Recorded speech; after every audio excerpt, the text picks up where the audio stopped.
Thorn, welcome to the podcast. I am so excited that you're here. I'm excited too. I'm thrilled, actually. Thanks so much for having me on. Oh, absolutely. We met in Portland earlier this year, which seems like an eternity ago now. Yeah. And you introduced me to the idea of these amazing paranormal cozy mysteries that you've got called Street Paranormal. And I got into them and I'm like, oh gosh, these are terrific. And you've got a new book on the way this fall. So yes, we have to talk about them. For people who may not know the Pride Street series, tell us all about the goings on here.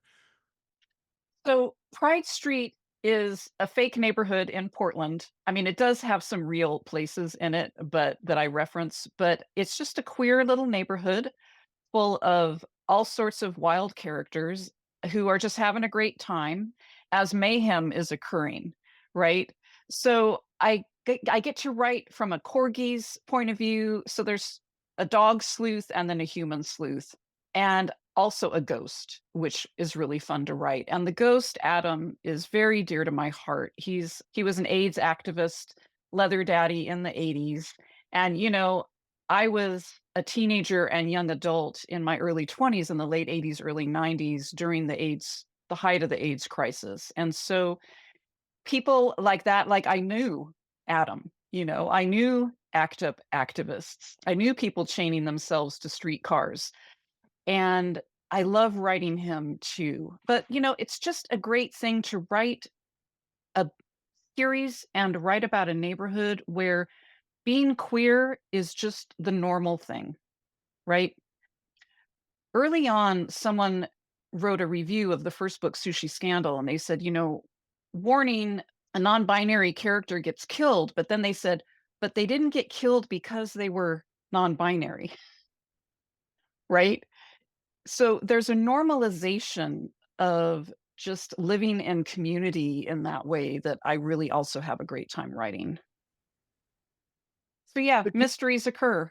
mysteries occur. Yeah, as happens in cozy mysteries. Yes.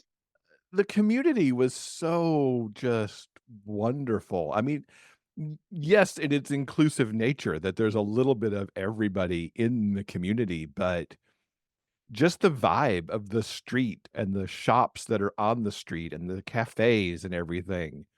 I'm curious, you mentioned some of these places are real. Which ones are kind of based on some real places that you've visited? Well, so there's a sushi bar in my world, and then across the street from that is a bar, and that actually exists on Harvey Milk Street in Portland, right?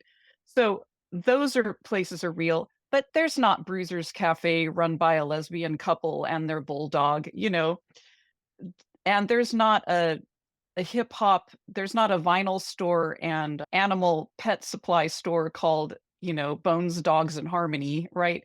So I just had fun filling out. I was like, well, the street itself in Portland does not have a residential area near it. And I really wanted Pride Street to have a residential section. So I kind of glommed a couple neighborhoods together, including like the old craftsmen's and Victorians that we love up here in Portland, those sorts of buildings. So there's definitely true stuff there, but most of it I just made up because I felt like it. I want you to become a city planner because I want to come live at this place. Right? Right? I mean, I wanna live there too. I'm like, "Man, I wish I could just walk to this queer, fabulous neighborhood."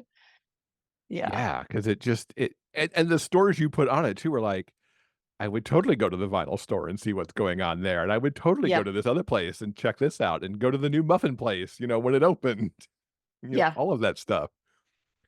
What inspired all of this for you to be like, "I want to undertake this project and turn it into a series"? Well, it started off when the pandemic started, I needed a break from writing my more serious books. I was in the middle of writing an action adventure fantasy trilogy, which is also filled with queer and diverse characters. And so I started writing my Seashell Cove paranormal cozy series, which is truly bonkers. I mean, it is off the map in every way. And that's set in a fake Oregon coast town, again, a couple of towns glommed together. And in writing that, I sent it to a friend of mine who was a traditional cozy author, and I said, "Would you just check the cozy vibes on this? Because I've read a lot of cozy mysteries, but I've never written them." And she said, "Well, the cozy vibe, you've hit it right on the nose, but, some more cozy readers tend to be more traditional, and you've got, like, a bisexual lead, and her ex-girlfriend is dating a non-binary person," and I was like, "You know what? I don't care." So I launched it as Cozy Mysteries for Freaks and Geeks. I'm like, "We Oh, deserve yeah. cozy mysteries too," and it took off. It's my best-selling series now, this weird series, and then I was like, "You know what? I wanna write another cozy series, slightly less bonkers and even more queer." And the characters just came to me, the corgis came to me, and Garrett, who's a trans gay man, in his relationship with his mystery and thriller writer partner, John, who happened to live in this house haunted by this leather daddy activist ghost. So I sort of just wanted another queer cozy series, and the characters just started coming forward, which that's how my creative process works. I really rarely sit down and plan out a series. I have done that, like, with some of my series that are discrete, like my Witches of Portland. I knew it was gonna be a 9-book series. Each coven member was gonna get a book, but these cozies are ongoing, and so I just sorta let the world and the characters build itself. And as you said, I just wanted to live on Pride Street. So I started writing it, and I just wanted a cozy world where being a trans man married to another man and having 2 corgis was just ordinary, you know? And the token ghost, because why not? Why not have a token ghost? And I love it because Adam the ghost, gets to comment on how different things are these days than they were when he was living in that house in the '80s, So I get to compare and contrast some things from my younger years with how things are now, which is also really satisfying. Which is a nice piece to be able to integrate a little, just bits of queer history Yeah. because of how things have changed and how Adam would see it versus how Garrett and John get to live it. Yes, exactly. Yeah, in a way, how Garrett and John live is a victory for Adam, right? And he didn't get to experience that. He clearly had a rich, amazing life in his community. And so that's the other thing is in all of my books, community is really important. There's never a lone person figuring things out, right? Community action. I love writing teams, and community action is really important to me. And so the community of Pride Street, it's different from the community Adam lived in, but it's still a vital, vibrant community. That has not been lost. Mhm. Yeah, I love how this community rallies around whatever mystery is happening, like, we all gotta kinda figure this out because it affects all of us, Yeah, the exactly. things that are happening here. Yeah. Whether it's someone being killed or a cat getting kidnapped, it doesn't matter. Yeah. Yeah. We gotta talk about Marsha, the corgi, and we'll talk about Adam too, because I've never read cozies in particular, but just books in general, where you don't often get the point of view of the dog or a ghost. Sometimes Yeah. ghost, depending on if you're reading true paranormal, but POV from the dog was really fun, and as I was doing it, I'm like, "This is amazing," 'cause you get to in this world where you're dealing with everything that the human world is dealing with, the dogs are dealing with it too, and the other animals on Pride Street all have this communication network going on. Yeah. And Marsha, love her so much. She is so forthright because it's like that detective brain takes over and she's in charge. How did she manifest in your mind to become this amazing character amongst the humans that were there already? Because I could read a book all about her and her point of view on things. When I write short stories in that world, they're all from her point of view, which is really fun.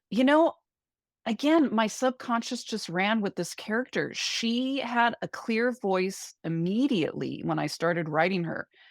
She's the most beautiful one, she's the most intelligent one, and she's in charge, and she's going to let you know, right? And I just ran with that, and it's a joy writing from the corgi's point of view because the animals do get to see the world differently than the humans. So it's like, well, what's it like, first of all, just to be short, you know, to be that low to the ground? You're dealing with shoes and boots you wanna bite, and, oh, you don't wanna bite the ghost boots, though, even though they're shiny leather, because biting a ghost is a terrible thing, right? It's ucky, you know, and the smells and, they're picking up different clues than the humans can because they see differently, they use their senses differently, and so I can't really explain it other than my subconscious latched onto her character and I it just started running. I'm not a plotter. I might have an idea for, like, what the core mystery might be when I start out, but really I just follow the characters around. So voicey characters are fun to follow around. Oh, sure. Always impressed by mystery and thriller writers who can do it without planning it, because it's like Yeah. that I'm not 100% plotter or 100% pantser, but, like, when I do that more of a vibe, I've gotta at least know this person did it, and this is the things that I have to seed to make sure I hit it. And yet, here you've got tremendous stuff like, coming back to Marsha, it's like we all need to be looking out for the red car, for example, Yeah, or how are we gonna get the humans to come understand this thing that we all know right. now because of a smell or something somebody saw or whatever that is. It Well, and that's where the ghost often comes in. The ghost will help the dogs try to communicate to the humans, which is interesting interaction. it's an interesting Yeah. game of telephone between the dogs and the Yeah. ghost and the humans. So what I do, if I know too far in advance who done it, I can't write the book because I wanna race there too quickly, right? Mhm. I don't wanna let the story unfold as it needs to. So, sometimes, like, the a book I'm writing now, I thought I knew what had happened, and it's already changed. I've already changed it. I've already let the characters make a bigger mess that I'm gonna have to unravel at the end. So, often what I have to do is I have to then cycle back and make sure my clues are solid, right? My subconscious plants a lot of clues that I trace, and so the way I outline is after I write the chapters, I'll make a note. So then I remember, "Oh, that clue came in chapter 14," right? So do I need to expand on that more? Do I need to cycle back and clean it up? Things like that happen. So I cycle a lot to kinda iron out the clues as I go. But yeah, if I had it figured out, I couldn't write it, which is nice because it means they're not formulaic because they can't be because I don't even know what's gonna happen. And I mean, in all 3 of these, I could not pin it on who I thought had done it. I was always wrong, That's which I terrific. like. I don't wanna figure it out on chapter 2, and, Yeah, so I'm like, "Oh, it's kinda gotta be that person." Like, "Oh, well, no, it's not that person. What about this?" It's like, I like, being able to hold the mystery on, who it was until we get much closer to who is being revealed, and even then, I'm like, "Oh, yeah. okay." I mean, the front of my brain, my conscious critical brain, it just is not that smart, right? My subconscious is very smart. It knows how to seed all the clues that I can follow like breadcrumbs, but if I had to figure it all out, I think it would be boring. Do you kinda just navigate then chapter to chapter, like who's going to take the POV role, whether it's Garrett or Marsha or Adam or With Garrett and Marsha, I try to do, switch off chapter to chapter. I don't always, but that's mostly what I try to do. And then Adam comes in like every 10 or so chapters approximately. I know, I haven't really heard directly from Adam in a while. He needs to get a chapter again, right? And the books always open with Marsha and close with Adam. That's kind of the only thing I'm clear on. And then mostly Garrett and Marsha flip-flop. They trade off. I do like the book ending between Marsha and Adam. It's just kind of a nice way to get into things to see what's going on in the world, and then it's a nice coda for Adam, really. I don't know how to better put it than that. Yeah. Yeah, he is able to thoughtfully wrap things up, which I like. I appreciate his voice. He's a very thoughtful character, Mhm, mhm. whereas Marcia is very, willful and active, and Garrett is a little more shy and reserved and smart in a different way than Marcia is smart. And then there's everyone who lives on Pride Street. You have such an amazing cast of humans and pets. The parrot, whose name I'm forgetting at the moment, Josephine Baker, the African gray parrot. is amazing, and her relationships to the dogs. Yeah. Yeah, the dogs don't like her very much because she's too loud. But has things to say. She does. Yeah, she does. I assume those just kinda grew organically too, as you needed, you know, both humans and pets to populate the space. Yeah. It's funny, like Bruiser, the bulldog came because the name of the cafe was Bruiser's Best Beans. It's like, well, that's because Bruiser is the dog at the cafe, right? And I don't know where Josephine Baker came from. I Because Ron, the owner of that store, the vinyl store, already has the dog Fred, who's a very calm black, retriever, older, very steady and stable. He kind of evens things out. He's the voice of reason among the animals. And I think because of that, and Ron is also a very steady human character. And I think because of that, I needed a wild card. And the parrot is just a wild card. She just is random and, as you said, has things to say and is loud, kind of obnoxious. So she counterbalances the steadiness of Fred and Ron, I think. Do you have a favorite supporting character to write? I'm not gonna make you pick a favorite character among the primary 5 because that's a little difficult, I think, but in those supporting characters, are there ones that are more fun to write? I really enjoy writing Princess Sparkletoes is really fun. It's such a great name. Yeah. Yeah, Princess Sparkletoes, AKA PST, she is really a fun character to write because she's very dramatic. She is larger than life, and for people who haven't read the series, her animal is Mr. Cheeks the hamster, and she carries him around in a little pink ventilated hamster purse, which is just a joy to write too. It's like, wow, what a great character. And Mr. Cheeks is a fun character too. He's very sincere. And poor Marcia just doesn't seem to understand being carried around in the little No. hamster purse. She thinks it's degrading and weird, but, when you're a hamster, you gotta be carried around somehow. Either that or stay home, so Yeah, it's getting you out in the world, which is not a bad thing. also, just the thought of a hamster purse, I it amuses me, it's just something my brain kicked up and makes me happy. It could become merch if you ever wanted to expand in the Right, books, you know? right.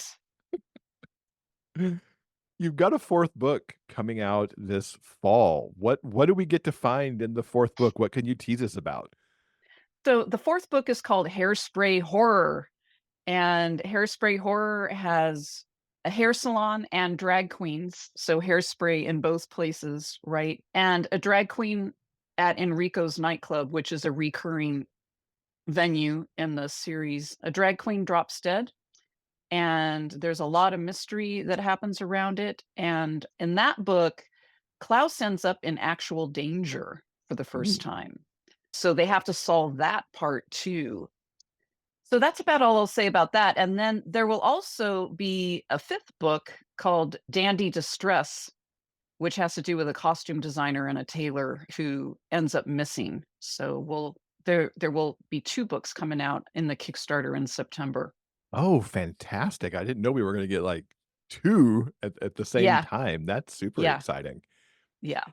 Tell us about the Kickstarter and what people are gonna be able to pick up. That starts on September 3rd, right? Yeah, it does. It starts on September 3rd. It'll run for around 3 weeks, and people will be able to get all 5 books, so the 2 new ones, but if you're new to the series, you can get the first 3. I have commissioned wonderful character art from a transmasculine artist, Thistle Arts. He just did a terrific job with Garrett, John, and the 2 dogs, Klaus and Marsha. So I'll have merch with the character art. I'm working on fabulous pins and t-shirts and a bunch of other goodies. If we hit some stretch rewards, there will be new short stories and not even sure what else. A whole lot of different fun things will be happening, but mostly it centers around the 5 books that you can get in ebook or paperback. That's exciting. I can tell I'm gonna be dropping some money on a Kickstarter very Yay! soon. I can't wait to see the character art because I can only imagine, Oh, what the guys and the dogs look like. Does Adam get some art too? Somehow Adam drawing a doesn't yet ghost? have art, but, that might end up being a stretch goal because Adam deserves some art. Right now, the character art is just the 2 dogs and John and Garrett, which it's really fun seeing them from an artist's point of view. Yeah, and it's beautiful. That's gonna be so cool. I can't wait. Now you've got me all even more excited than I was in the first place for book Thank you 4. so much. I meant to ask too, naming all of these places.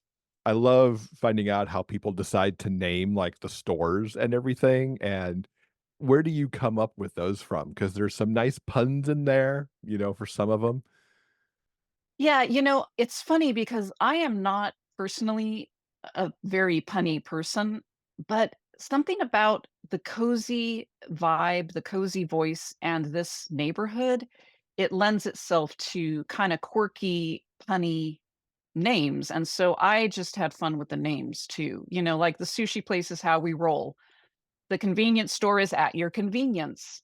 Then Bones Dogs and Harmony, clearly that's a play on Bones Thugs and Harmony and Mystic Muffins. Yeah, I don't know. I just again, it's just all play for me coming up with those names and populating the neighborhood with kind of quirky, like Garrett's shop is Dandy Lions Design and Decor, because he's a dandy. He always has been a dandy. And so, of course, his shop is Dandelion, which then, of course, harkens back to Wizard of Oz, the gay lion that we know from our childhood, right? I just envision, like I have this whole, like, setup in my head of what Pride Street looks like, with the various signs and, like, the what the street looks like and the cafe spread out and everybody kinda just hanging out on the sidewalk, coming and going to all these places. It's a nice place in my head now. Good, good. Yeah, it's a place you want to visit. Besides Pride Street, you've mentioned a couple other series that you've got, a cozy series, the fantasy series. Give our listeners an idea of what the Thorn Coyle universe of story looks like, because there's a lot of stuff there that people can go pick up even if cozies aren't quite their thing. Yeah, so The Witches of Portland is my main 9-book urban fantasy series. Again, very community oriented. It's a 9-person coven. Each coven member gets their own book, but the whole coven works to solve the problem in each book. And they're very concerned with justice. Actually, all my series are. My author tagline is magic is real, justice is worth fighting for. So all my books have an element of magic and justice in them. And then I've got a 4-book series called The Panther Chronicles, which is my alt history urban fantasy that I wanted to answer the question, what would have happened if Fred Hampton of the Black Panthers had not been assassinated? And what would have happened if the Black Panther Party leadership were shapeshifters? So that's my alt history urban fantasy. I've got a brand new cozy novella fantasy series called The Mouse Thief, which is told from a mouse's point of view. He wears a highwayman's coat and a tricorn hat and has a fun crew. I call it Leverage meets Legends and Lattes, if people like either of those. I loved the series Leverage, and I love capers and heists and, where the crew of miscreants takes on evil people, and so that's what the Mouse Thief series is all about. And then I write nonfiction, mostly on magical practice, although I've also recently came out with the Midlist Indie Author Mindset book, which will be available this fall for general sale. And then my short stories are all over the map. I write science fiction, time travel, romance, thriller, pretty much everything in short fiction. I play a lot in short fiction. So yeah, I kind of write all over the map, but there's always that thread of magic and justice through everything and community action. What is it about magic that it's in your nonfiction and your fiction? And kind of what kinda drew you into that to make it such a cornerstone? When I was very young, I realized that the thing I loved most was the thought that something magical could be around every corner in the most ordinary circumstance, right? There's a sense of wonder in the world that I still try to cultivate that's really important to me. And so there was that part. And then when I was a teenager, I first heard about animism, that the world is a living place, it's not inert. And I was like, that's right. That's what I believe. And looking at the world through an animist viewpoint increases my sense of magic and wonder in the world. And all children are animists, right? Your stuffed animals are actual beings that you interact with. They're not just stuffing and cloth, And so to take that out to like the trees and the rocks and the insects and the birds, everything's alive, everything's co-creating this wonderful world together. And, the world can be a harsh and terrible place and really painful place, as we know. Cultivating that sense of magic gets me through, right? When my heart is broken because the world is so terrible and another terrible thing has happened, I return to that sense of wonder and say, how can I seed more magic in the world, right? It gives people hope. And I think we need hope to keep going and to keep taking care of each other and the planet. So that's why magic is so central to me, to my life, and to my art, to my Mhm. writing. Hearing you say all that, I mean, it coalesces for me, like, the vibe that I had reading these Pride Street books, because there is a sense of hope and a community that, gets along well, takes care of its own, Yeah. and that all of these different elements come together to work together. The Yes. humans with the dogs, with the ghost, they're not all speaking the same language. Sometimes they can't even speak directly to each other, but it all kind of connects in different ways Yeah. and just makes this, like, wonderful place to hang out for the span of a book. Yeah. Yeah. That's always my hope. So I'm really glad that that comes through for you. Thank you. And I gotta read the Mouse Thief books because I love a good heist, and I can't imagine how the mouse gets to go around solving the heist that happens. He's got a crew. Theodore the mouse has a whole crew. So they all again work together just like they do on Leverage and solve these kind of pseudo fantasy 17th century mysteries. Have you always written animals in this way too, or is this something that has kinda cropped up in the cozy space? This cropped up in the cozy space. Yeah, I have not written animals like this before. That really emerged in Seashell Cove. There's a cat. It's a witch and her cat. The first book of that is Bookshop Witch. So the cat Rhiannon is also she started off not being able to speak and ended up figuring out how to telepathically speak to her humans. So she's grown more and more voicey as the series has gone on. So yeah, it emerged through the cozy space. It's a natural, years ago I read the Rita Mae Brown Sneaky Pie Brown books, which, has animals in it. And then there's the Carol, gosh, what's her name? The Midnight Louie books. Blanking on the author's name. That also has a cat who's a protagonist. So those definitely exist in the cozy space, and I brought that forward because why not? Yeah, why not? It makes me wanna go see if I could write animals because it sounds so much fun. It's really liberating. Yeah, I encourage you to try it. You also teach magical practice, kind of coming back to that a little bit. What does that mean to do that? I'm curious because that's a new concept to me. That was kind of the previous iteration in my career. I used to travel all over the globe teaching workshops. So it's personal spiritual practice linked to community as always. And again, it's about instilling us as individuals with that sense of wonder and that we have the ability to change things through conscious action, right? So we do focused spell work, for example, to say, I want to affect this thing in my life or in my community. How do we do this as individuals? How do we work together to make this change together? Right. So there has to be, yes, a practical, real world application, but it starts with shifting consciousness, right?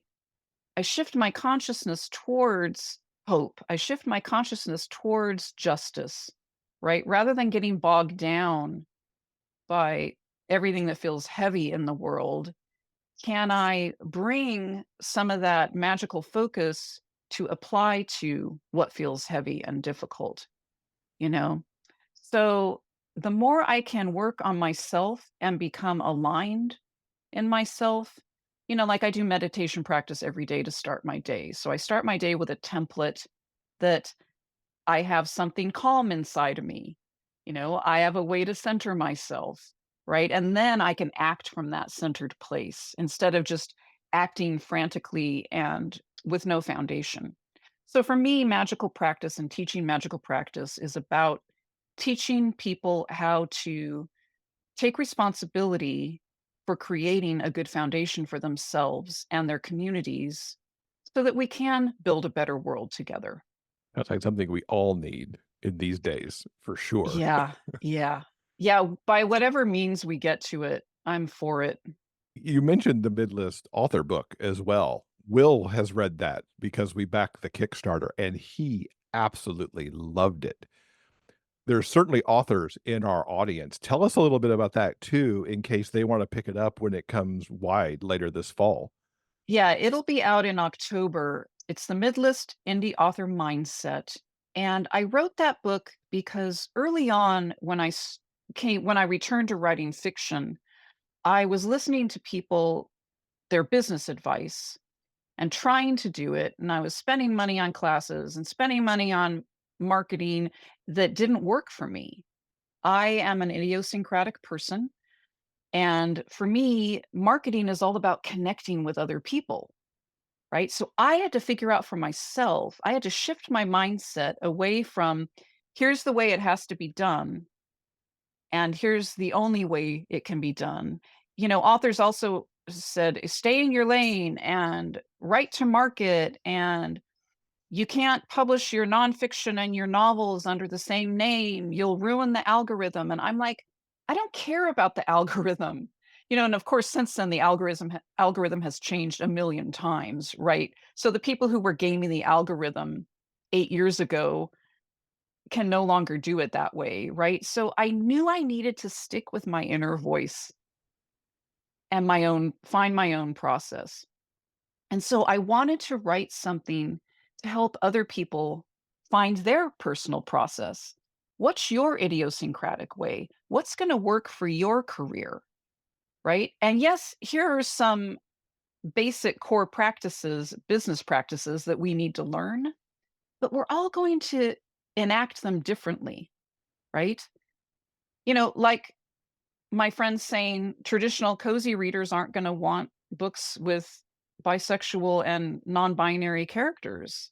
I had to say, I don't care, and I marketed the heck out of it, Cozy Mysteries for Freaks and Geeks, and lo and behold, people love those books, right? My readership is out there. I just had to find a way to be true to myself to reach those readers. So there's a lot of mindset. A lot of practical stuff in the book, but there's also a lot of mindset practices in that book to help us uncover what our best business practices are. So far from the Kickstarter, it's gotten a great response from people who've read it, which is heartening to me because you never know when you write something like that, is it going to resonate with people or not? And so I'm so grateful that it's resonating with other authors. Mhm. Yeah, I mean, within minutes of Will finishing it, he came as like, "You really have to read this. Make sure it's on your list to read." Yes, it's on my list, but I'll move it up the list now. That's so nice to hear. Thank you so much. You've got a lot on deck as we head towards the end of the year. 2 new Pride Street books connected to a Kickstarter, mid-list indie author coming out in October. What else can you tell us is coming that we should be looking out for on the further horizon there? Well, last year I also kickstarted a book, a nonfiction book, You Are the Spell, and I did my first Oracle deck that goes with it, which is a series of cards you can just pull to use as a meditation every day. And so that's going to be coming out later this year as well. And so I'm excited about that. And then I have plans to write more Mouse Thief books. I have plans to write more Seashell Cove books. I now have 3 ongoing series that I didn't really expect. And so I'm just gonna let myself play. I'll figure out which one I wanna write next. But right now, I've gotta, as you said, finish what's on deck. And it's not You an know insignificant amount that's on deck. no, like so many of us, I have more ideas than I have time, to bring to fruition. So I just do my best. And I like the freedom you give yourself to just decide. Like, when these Yeah. things are cleared up a little bit, you're gonna pick what kinda resonates for you in the moment and go write that. Yeah, exactly. Keeps it fun. Huh.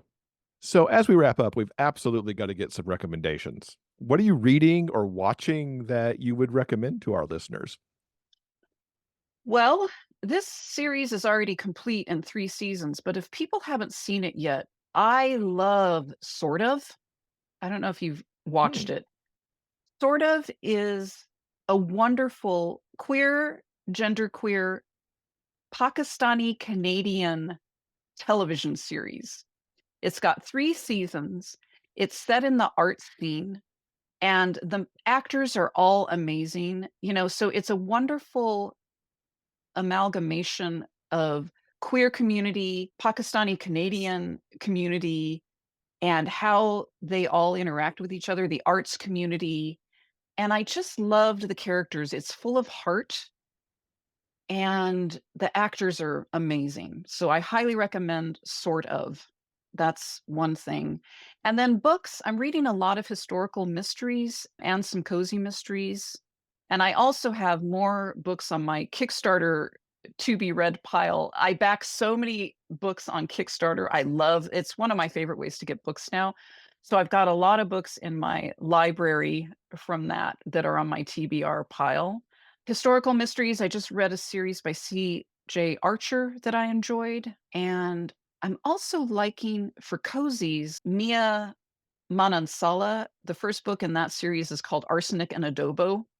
So those are really fun stories also. Again, with a different culture than I'm used to. I like reading outside, my white culture of white middle class kind of culture, although I was raised working class, but these days I'm middle class. And so it's a good voice too, that series. I always enjoy hearing how people find things on Kickstarter. How do you use Kickstarter to find the books that you want? Are you just on all the good lists that people email you and go, "I have this book is coming," or are you able to search well on Kickstarter to find books that you are interested in? I do both. First of all, a lot of my friends launch on Kickstarter, so I'm always happy to support their projects. I'm also part of a group on Facebook. I'm one of the moderators for Kickstarter for Authors. And so there are a ton of projects always being launched through that group. And so I get to pick which ones are interesting to me. But I do also just go on the platform and you can search for, Viking fantasy or science fiction. You can search for anything in the fiction department on Kickstarter. And so I find a lot of new to me authors that way, which is really fun. Since I don't read fiction in print much anymore, I tend to read fiction on ebooks. I can't go into a bookstore and browse and see, what the proprietor might be recommending. So Kickstarter's a great way to find new to me authors. I have the same problem with print. I love print books. I own many print books. I still buy many print books, but if I'm gonna read, I need an Yeah, ebook or an audiobook to do that. yeah. I read nonfiction in paper and fiction as ebook. I also get a lot of ebooks from my library, so I discover books that way too. So I that the librarians do recommend things on the ebook app, which is nice. That's nice, yeah. A librarian pick is always worth its weight in gold usually. Oh, yeah, heck yeah. Yeah. So what's the best way for everybody to keep up with you online so they know, more about the Kickstarter as you start talking about it and it kicks off in a week or so, and then everything else that's gonna be coming out? Well, if you go to my website, thorncoyle.com, you can sign up for my newsletter. I send out a weekly newsletter that's just my musings, what I'm thinking about this week, and a photograph I've taken on one of my walks. And then underneath my short newsletter, I always put a book that's coming out or a Kickstarter that's coming up so people can do that. I've got a Patreon. I'm on pretty much all the social media sites, including Mastodon. And I also have a direct store, thorncoilebooks.com. But yeah, my weekly newsletter is really the best way to keep up with what's happening. Fantastic. We will link to all of those things and everything we talked about in our conversation. Thank you so much for coming and sharing more about Pride Street and everything else that you're writing with our listeners. I really hope they go pick up these amazing books. Thank you again, Jeff. This has been a great conversation. You're a delightful human, and I'm happy to talk to you at any time.